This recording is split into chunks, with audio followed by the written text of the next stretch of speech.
GTV for unity and development.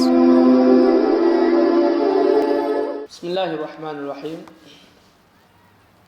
الحمد لله الذي خلق فسوى والذي قدر فهدى والذي أخرج المرعى، والصلاة والسلام على رسول الله صلى الله عليه وسلم وعلى آله وصحبه وسلم تسليما كثيرا. يا أيها الذين آمنوا اتقوا الله حق تقاته ولا تموتن إلا وأنتم مسلمون.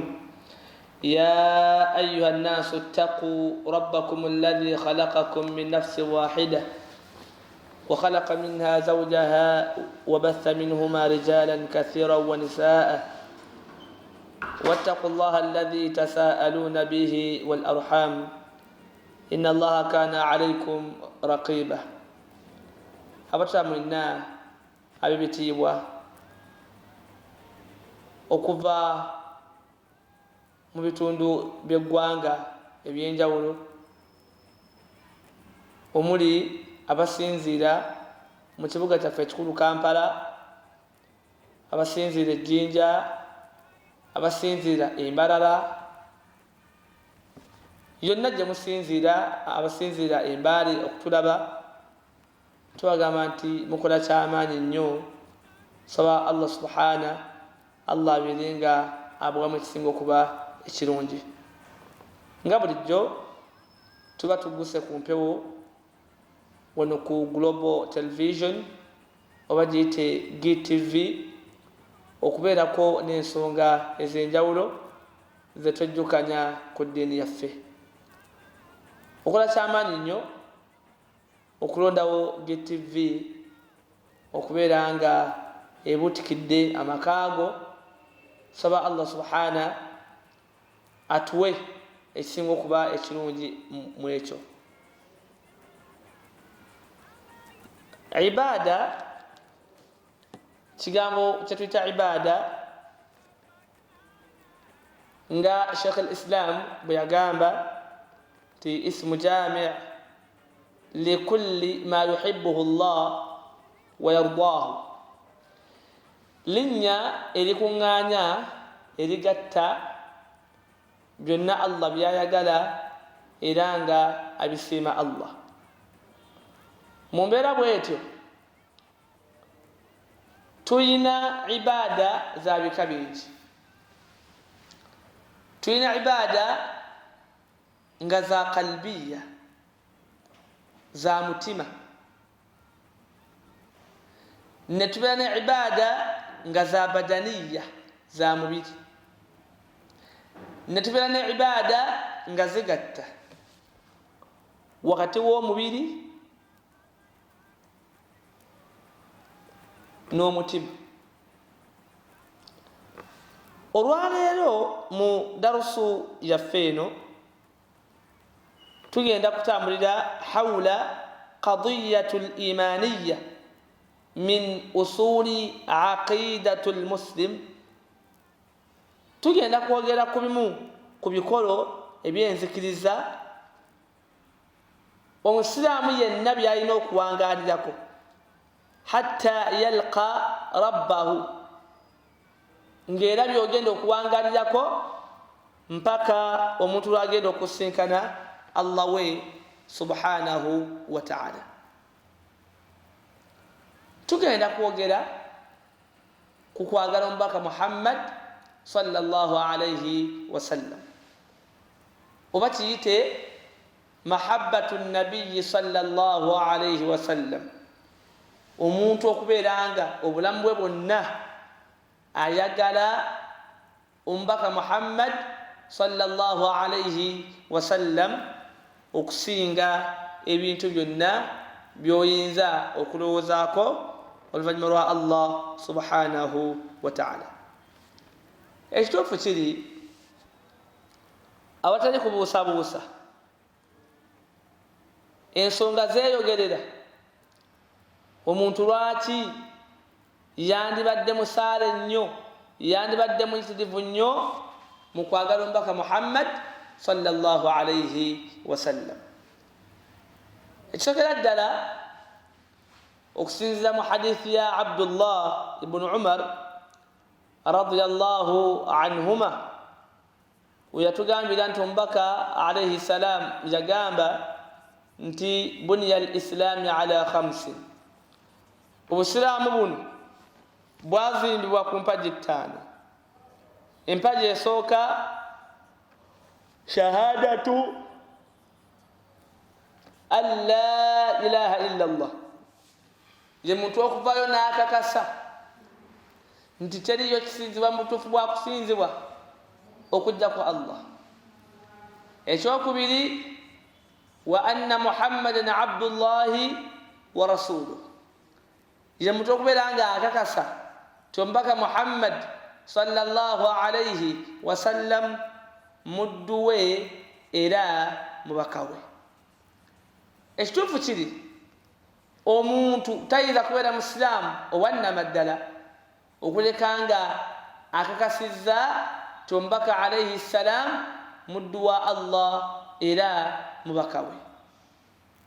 Nabwe kityo toyinza kwagala mubaka alayhi salam, toyinza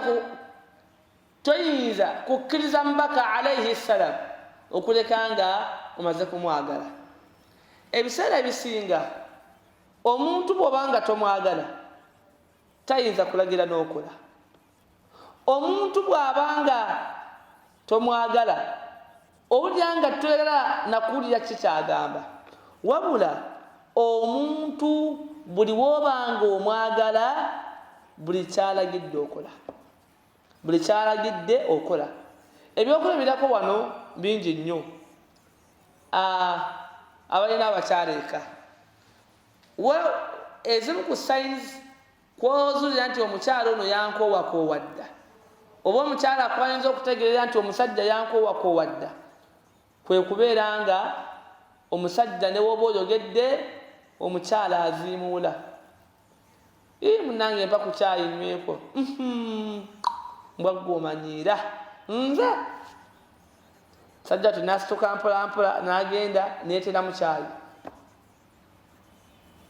N'obanga olina by'oleese gwe kennyini weetikkula ne weefukira kyayi. Kati omuntu okukkiriza nti Muhammadin alayhi salaamu rasulullah mubaka wa Allah, ekituufu kiri toyinza kutuuka ku ekyo illa ba'da mahabbatihi sallallahu alayhi wasallam, okuleka nga omuntu amaze kwagala mubaka Muhammad sallallahu alayhi wasallam. Idhan ekyokubiri ekituufu kiri omusiraamu yenna eyeebuuza nti lwaki omubaka tuteekeddwa okumwagala ennyo, ani yandibadde omusiraamu ku ffe? Ani yandiruŋŋamye? lawla Allah, singa si Allah subhanahu thumma Muhammadin alayhi salam, oluvannyuma lwe Allah n'abeeranga Muhammad sallallahu alayhi wasallam. Obusiraamu buno bwe tweyagaliramu, buli omu n'akuyita haji, hajjatiyita wano, swaba n'ebirala, wallahi ndayira Allah, lawla Allah thumma hadha an-nabiy al-karim, singa si Allah oluvannyuma Muhammadin alayhi salam, tetwandibadde basiraamu. Ballaga risala, omubaka tumwagala tumufiirako olw'ensonga nti yatuusa message eyamuweebwa Allah. Wa adda al-amaana, omubaka alayhi salam ebyamuweebwa okutuusibwa yabituusa. Wa nasaha al-umma, omubaka Muhammadin sallallahu alaihi wasallam nabeeranga umma eno yagibuulirira. Mbuuza ekibuuzo, kikyomanyi ng'omubaka alayhi salam teyatubuulirira? Bwenzi, riba, bulogo, empangaala yaffe n'abantu ba bulijjo olaba omubaka yatuuka n'okutubuulira embeera z'emmanju n'atusomesa ti omuntu bw'aba agenda emmanju akole bw'ati ne bw'ati. Omubaka n'asomesa abafumbo nti emikolo girina kutambula bwe giti.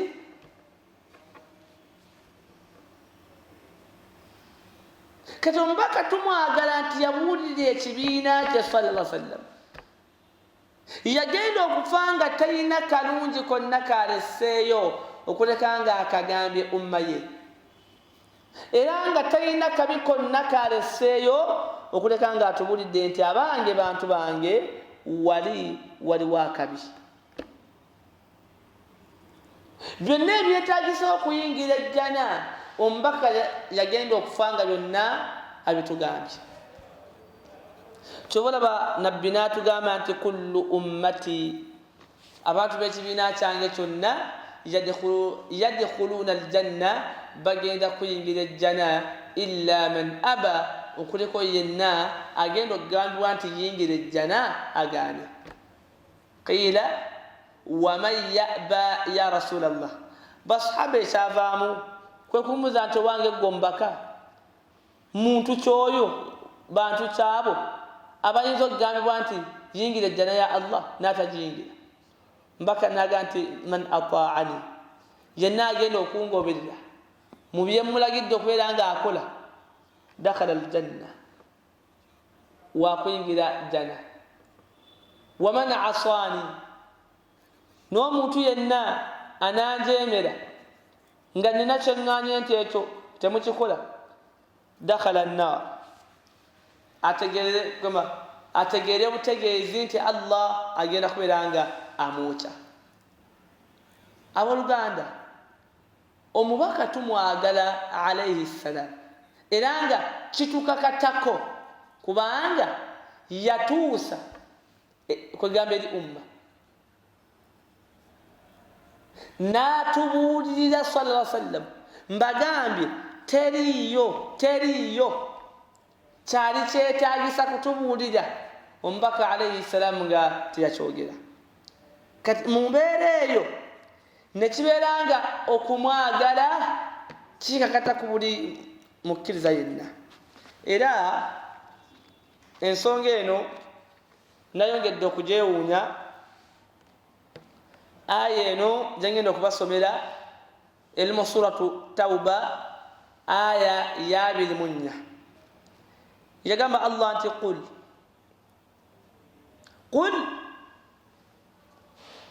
bagamba abagwe Muhammadin sallallahu alaihi wasallam,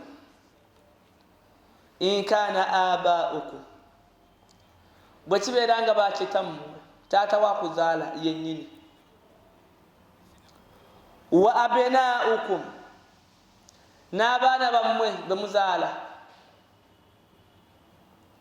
wa ikhwanukum, ne baganda bammwe bemuzaalibwa nabo, wa azwajukum, ne bakyala bammwe, wa ashiratukum, n'ab'eŋŋanda zammwe, wa amwaalun iqtaraftumuha, n'emmaali eyo yennyini gye mulina,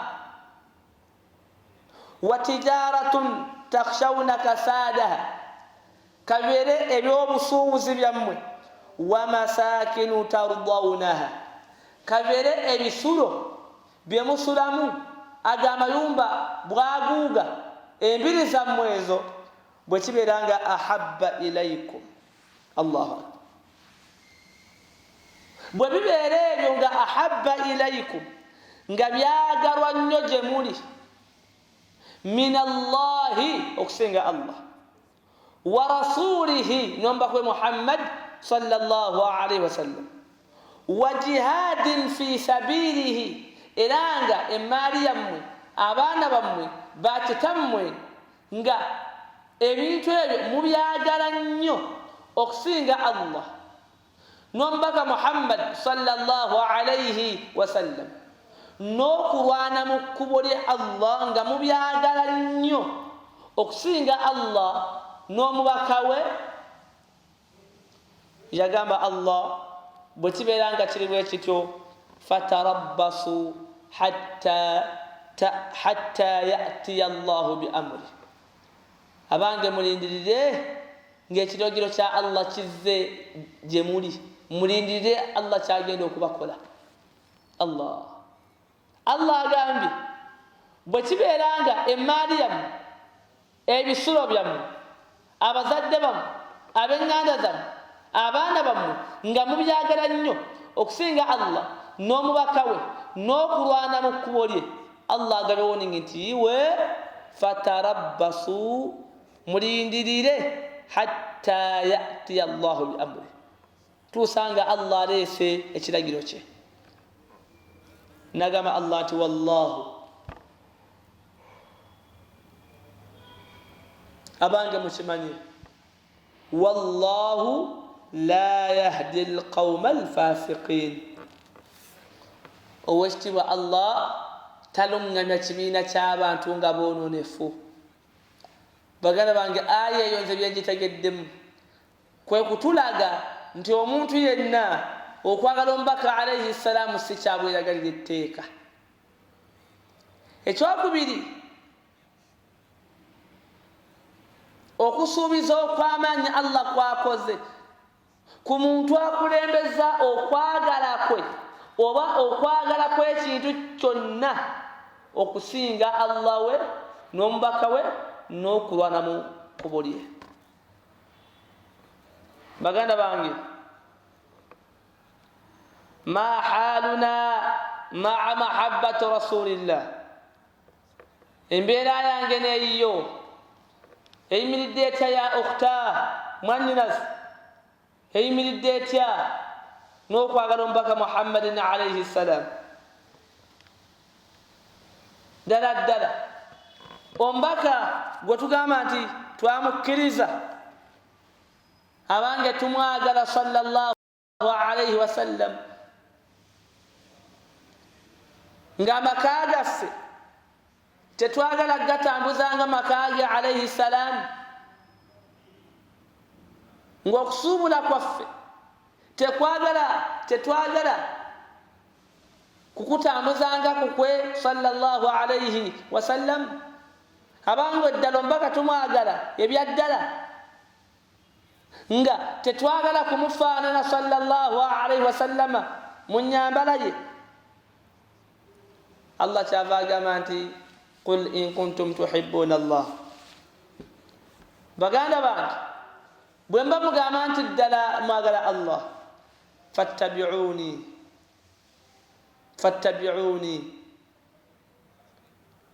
mungoberere nze omubaka Muhammad sallallahu alayhi wasallam we munangoberera yuhibbukumullah Allah nammwe agenda kubaagala baganda bange omubaka tulina okumwagala sallallahu alayhi wasallam nga ggwe bw'oyinza okukirowoozaako era obwekitiibwa Allah mu suratul ahzab ku nsonga eno ayina aya gyeyayogera Allah naga nti annabi abange mukimanye nti nabbi owekitiibwa Muhammadin sallallahu alayhi wasallam awla bilmuminina min anfusihim akulembezebwa okusinga abakkiriza amakulu bwe kiba kyetagisiza maali y'abakkiriza kugenda omubaka alayhi salam asigalewo kyekikolebwa bwe kiba kyetagisizza kukulembeza bulamu bwo omubaka alayhi salam asigalewo kyekikolebwa annabi awla bilmuminina min anfusihim abange mukimanye nti omubaka alayhi salam akulembezebwa okusinga kubakkiriza kitegeeza kyekyo omukkiriza ayinza okuba nga alina kyagadde ye nga ye naye nga n'omubaka naye nga alina kyasomesa omuddu ayinza okwagala okubba akumpanye muganda we najjukira ensomesa y'omubaka ti nabbi yatugaana obukumpanya n'akulembeza ekiragiro ky'omubaka alayhi salaam ku bwagazi bwe. Omukyala ayinza okubeera eyo nga mujja we tamwagala, sira n'ekyo kyantama ekikazi ekyo, naye olwo n'akulembeza okusomesa kw'omubaka Muhammadin sallallahu alaihi wasallam mu kwagala kwe, n'agamba kino ekituufu nkyagala, naye engeri omubaka gy'agambye sizzaako kirala. engeri omubaka gy'ayogedde la qawl ba'da qawli rasul, teri kigambo kyonna kye nnyinza kwogera, teri kyenzizaako kasita omubaka ayogera. bw'otyo bw'olinawe makaago nga ku mulembe guno gwe tuliko gwe twangaalirako omubaka ayogera, muddu n'agamba ekituufu kiri nkitegedde nti omubaka ayogera, naye nange ndaba gwe gwalaba ng'omubaka ayogedde. kati Allah agamba nti annabi awla bilmuminin min anfusihim, omubaka sallallahu alaihi wasallam akulembezebwa, omubaka akulembezebwa okusinga abakkiriza bo, omubaka wabbeeyo okusinga emaali yaffe, omubaka wabbeeyi okusinga abantu baffe, omubaka wabbeeyi okusinga obulamu bwange n'obubwo. Allah. Ibn Qayyim al-Jawzi mu kitabo ekiyitibwa Rawdatu al-Muhibbin, peegi ya 276 volume esooka, yali mu kwogera ku aya eno n'agamba wala yatimmu lahum maqamu l-iman, abangi toyinza kujjuza imaani yo n'ebeera nzejuvu hatta yakuna ar-rasul ahabba ilayhim min anfusihim, okutuusa nga omubaka tumwagadde okusinga obulamu bwaffe naffe ffennyini. ekyo nno omubaka alayhi salaam yaddamu n'akikubiriza n'akitugamba. hadithi ya abi hurayra radiyallahu anhu yagamba nti anna rasulallahi sallallahu alayhi wasallam qala, mazima ddala omubaka wa Allah Muhammad sallallahu alayhi wasallam yagamba la yu'minu ahadukum, omukummwe tayinza kubeera mukkiriza owannama ddala hatta akuna ahabba ilayhi, okutuusiza ddala nga njagalwa nnyo gy'ali nze Muhammadin sallallahu alayhi wasallam min walidi, kusinga abazadde abamuzaala, wa waladihi n'abaana be, wannaasi ajma'in n'abantu bonna. Allah. omubaka agambye la yu'minu ahadukum, abali ku TV eno mukimanyi ti omuntu tayinza kubeera mukkiriza wannama ddala okutuusa nga ayagala nnyo nabbi sallallahu alayhi wasallam okusinga abazadde abamuzaala, abaana bazaala n'abantu bonna.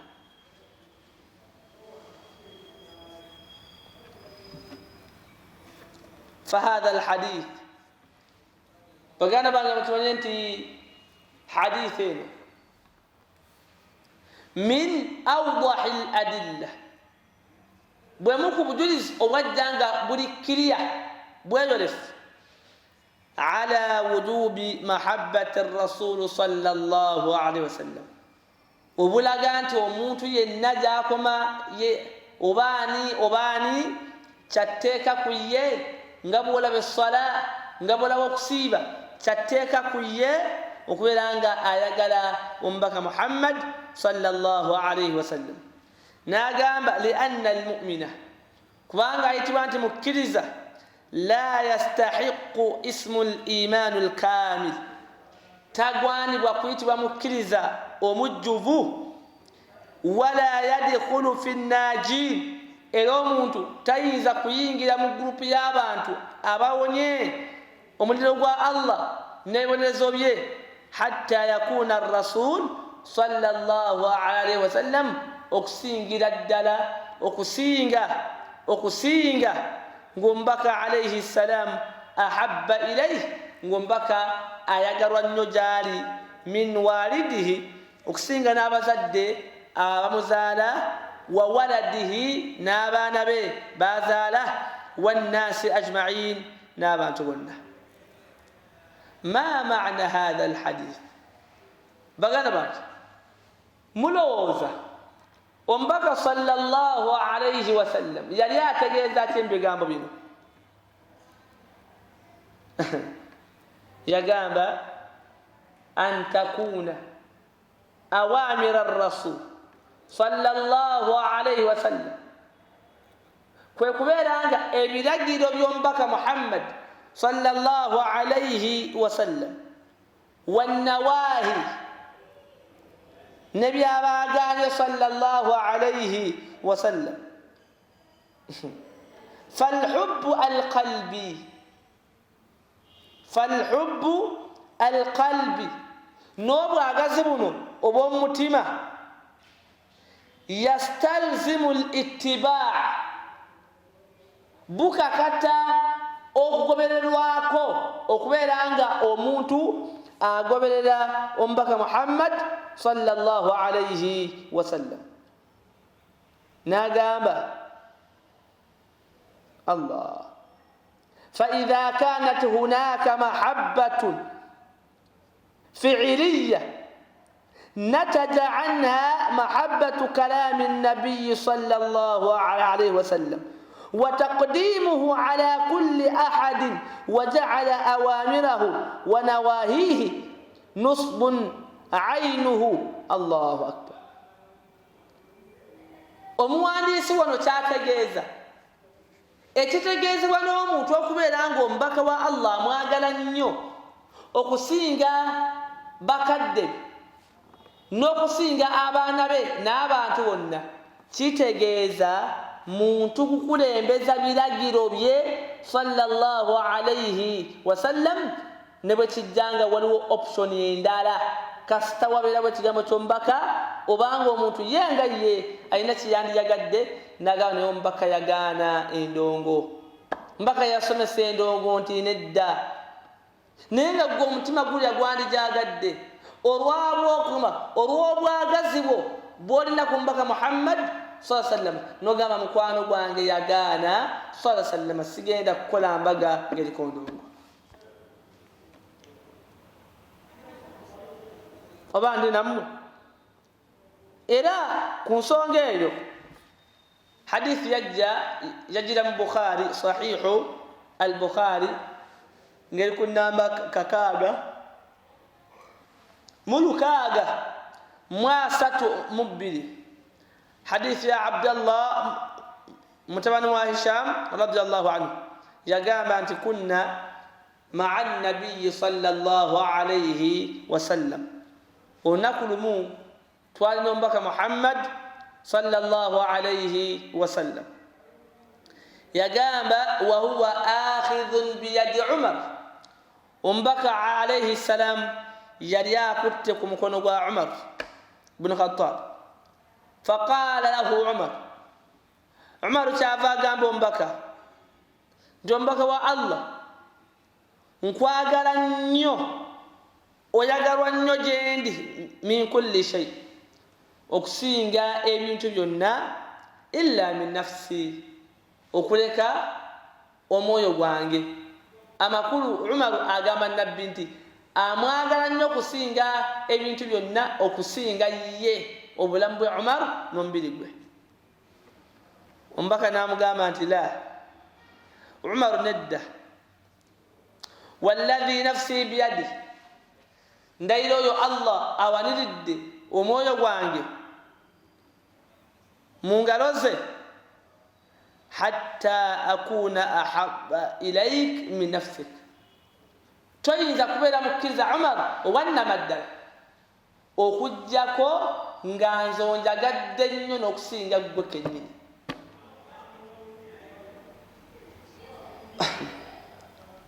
Allah. Faqala lahu Umar n'amugamba al-ana wallahi, omubaka wa Allah engeri gy'oyogedde ekyo kati obudde buno nkwagala nnyo min nafsi, okusinga omwoyo gwange n'obulamu bwange. Baganda bange, obulamu bwo n'obulamu bw'omubaka wa Allah buliwa bwotwala okusinga nti bukulu. Bwe kibanga Umaru yagamba nabbi nti amwagala nnyo okusinga ebintu byonna okujjako ye, nabbi n'amugamba nedda, era still toyinza kubeera mukkiriza wannamaddala mpaka nga nzonjagala nnyo okusinga ebintu byonna by'omanyi. Era mu hadithi endala ku nsonga eno, hadithi ya Anas bin Malik radiyallahu anhu. Anas bin Malik yagamba ti thalathun, abantu bamiteekesa oba ensonga ssatu, man kunna fihi, omuntu yenna singa Allah amusaasira n'azimuwa, wajada bihinna halawatul iman, omuntu oyo afuna ekiwoomereza ekyobukkiriza. Omubaka n'agamba nti an yakuna Allah wa rasulah ahabba ilayhi mimma siwahuma, kwe kubeera nga omuntu ono ayagala nnyo Allah n'omubaka we Muhammad sallallahu alayhi wasallam okusinga ebintu byonna. Kyenyagadde baganda bange, gwe okusinza ku byokola ddala Allah n'omubaka we obaagala nnyo okusinga ebintu byonna. Nasalu llaha al-afwa wal afiya, saba Allah subhanahu atuyambeko. Nze ekinyumira abantu bangi tugamba twagala nnyo nabbi, era ekyo tekikola ggulire. Nze omubaka wa Allah tulira mwagala nnyo, nze omubaka wa Allah. Naye ekizibu we kijjira kwe kumugamba nti obadde okimanyi nabbi yakolanga bw'ati, ebyo byo abyebira ddala nga ziizi, seeka mukyali ku analogu. Omubaka bwe yatuukanga ewuwe yakolanga bw'ati, ti kasita yabikolanga mu maka ge, so si gano gange. Ensonga ssatu. Anti kaakati lwaki mulowooza nti omuntu singa Allah akikuwa, nsaba Allah ffenna akituwe, n'obeera nga obwagazi bwo tolina kintu ky'oyagala kusinga Allah na mubaka we, ojja kufuna emirembe egitagambika. Anti gwe ate bwetawaanya okusomoozebwa kwonna oddayo buzi nti wano omubaka yakolanga atya ng'okola, wano omubaka yakolanga kiki, yasabanga dduwa ki wano na kati ezimu ku nsonga Allah zaakuwa kwe kubeera nga Allah omwagala nnyo n'omubaka we okusinga ebintu byonna. Ekyo nno kituukako si byangu, leve eyo gituukako si byangu. Olaba abantu babeera ku mikolo gy'embaga, Sheikh n'agezaako mutereeza munnange omubaka yagamba bw'ati, omubaka nkitegedde yabyogedde naye eno embaga si ye yange, n'otunyira gy'atavuddemu eggambo eddene n'otamumalayo. Bannange okumanya ensonga y'okwagala omubaka nnene nekyotayinza kutegeera. Hadithi ya Anas bin Malik radiyallahu anhu عن الرجل.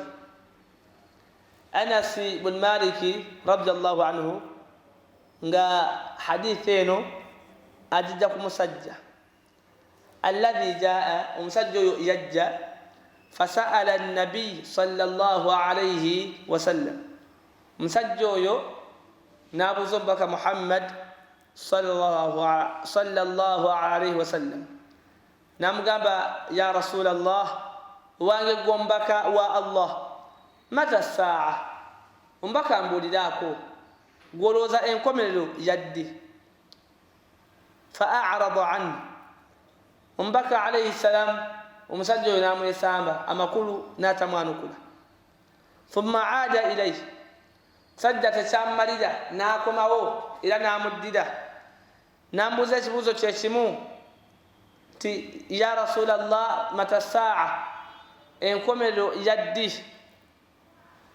فقال مبكا تافا مغامبا إن كملوا جوابوزا ما أعددت لها ojetegeke dotya enkomero joli mukwogerako ojetegeke dotya sebo namugamba ya rasulallah sina nnyo kyamaanyi wabula nina ensonga bbiri fa ana uhibbu llah nze kyenneewulira kyenneekakasa njagala nnyo allah wa rasuluhu نمبر محمد صلى الله عليه وسلم فقال نبنا مغامبا فإنك من أحببته كون كومل الله جندا كوتي كناو بورينغو سينغو كواغالا كون سكون وفي الرواية الأخرى رواية يا حديث إندلا قال أنس بن مالك رضي الله عنه يقام ما فرحنا بعد الإسلام فرحا توالي تتفنا عنك كسانو نغا لتوافنا من قول النبي صلى الله عليه وسلم ورتي يوم محمد صلى الله عليه وسلم تيقام إنك مع من أحببته ما نوتو الله كنكم له agenda kuteeka n'abantu biwalinga osinga okwagala. Anas n'agamba fa ana uhibbu llah, nze Anas ekisooka njagala nnyo Allah wa rasuluhu n'omubaka we Muhammad sallallahu alayhi wasallam wa Ababakar ne Abubakar Siddiq radiyallahu anhu wa Umar ne Umar wa arju an akuna ma'ahum. Era okusinda ku kigambo kya nabbi nsuubira okubeera nga abantu abo ngenda basangayo, tugenda kubeera ffenna wa mujjana wa illam a'malu bi a'malihim, ne bwe kinaabanga ssebo ibaada ze baakolanga sizituuseeko. Abooluganda, innaka ma'a man ahbabta, kigambo kigazi nti buli muntu yenna Allah agenda muteeka ku muntu oba mu gurupu y'abantu byeyagalanga ennyo. Muganda wange, baani b'osinga okwagala?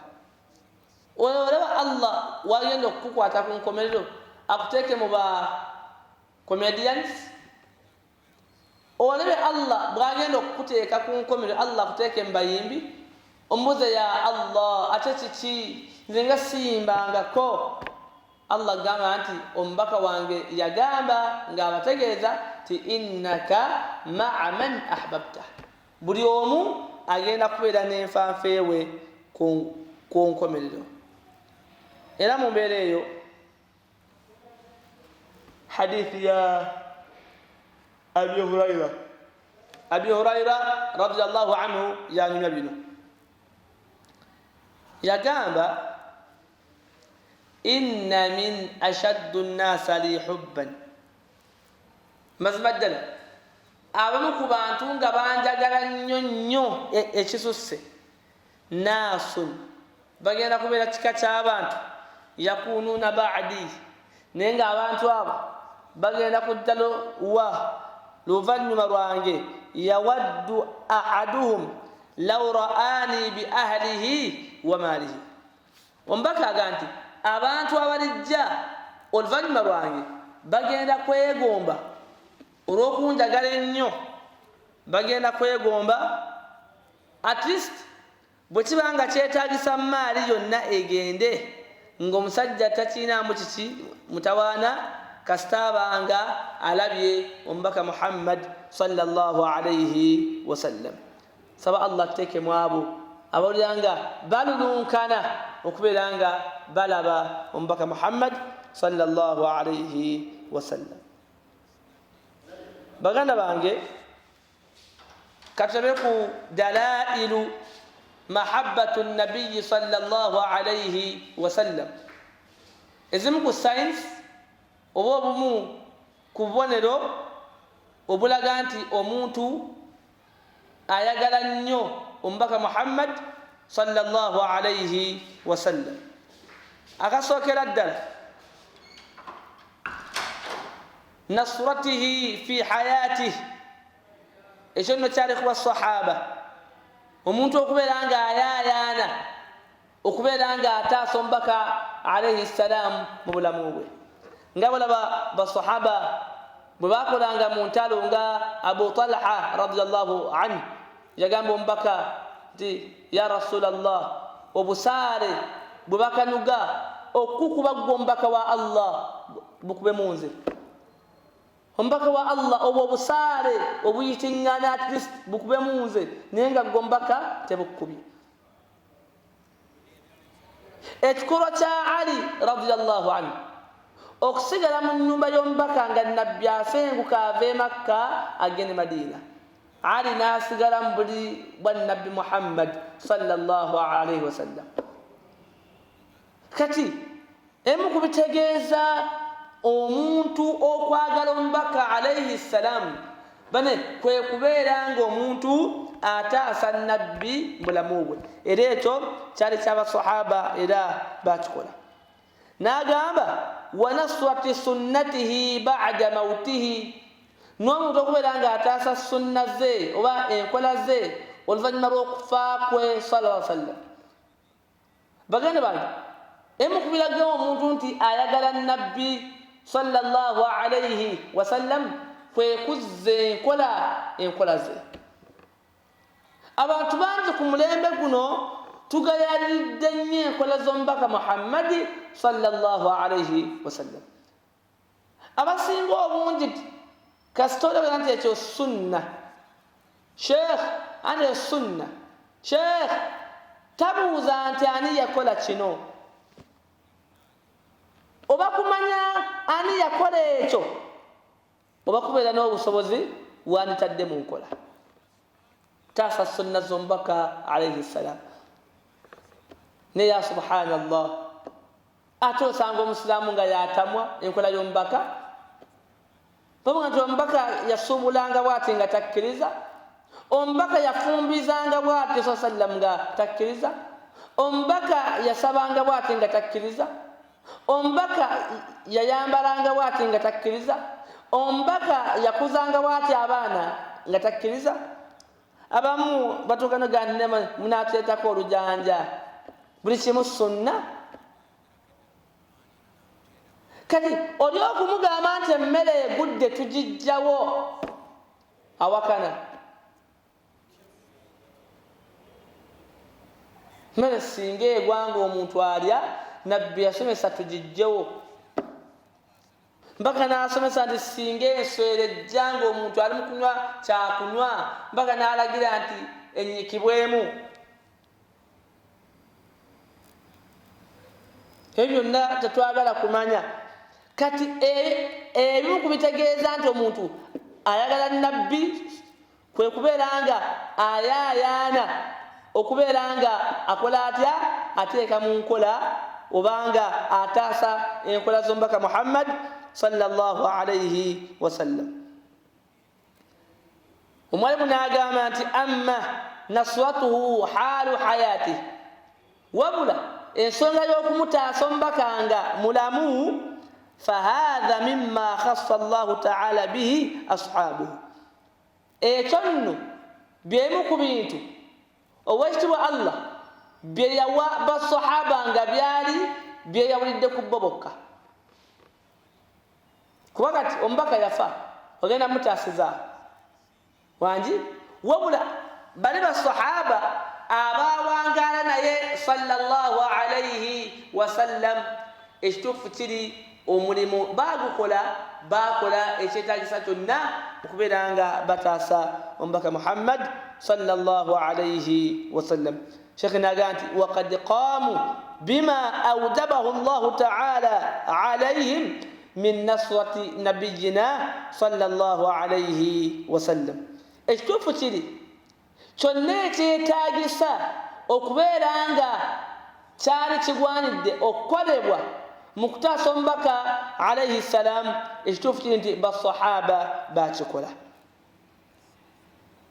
Ekyokubiri ekiraga omuntu nti ayagala omubaka sallallahu alayhi wasallam, alhirsu ala suhbatihi, omuntu okulunkanira okufuuka mukwano gwe sallallahu alayhi wasallam.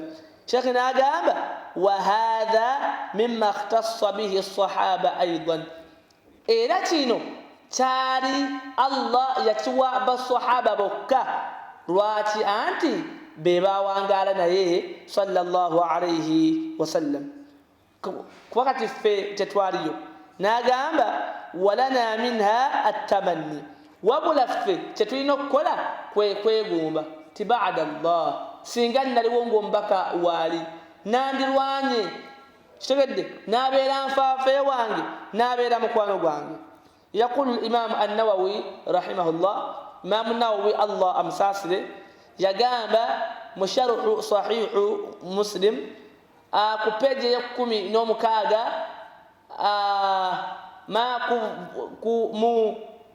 ku peji eya 16 mu volume eyokubiri, yagamba qala al-Qadi Iyad, ومن يتبع قاضي عياض يقام ومن محبته صلى الله عليه وسلم بمكبيرا انت وموتو ايغالون بك محمد صلى الله عليه وسلم نصرة سنته يموتو اوكبيرانغا اروان لذا انكولازي صلى الله عليه وسلم وتمني حضور حياته nomuntu okubeera nga yeegomba tisinga naliwo ngombaka alayhi salam waali fayabdhulu maaluhu wa nafsuhu dunahu.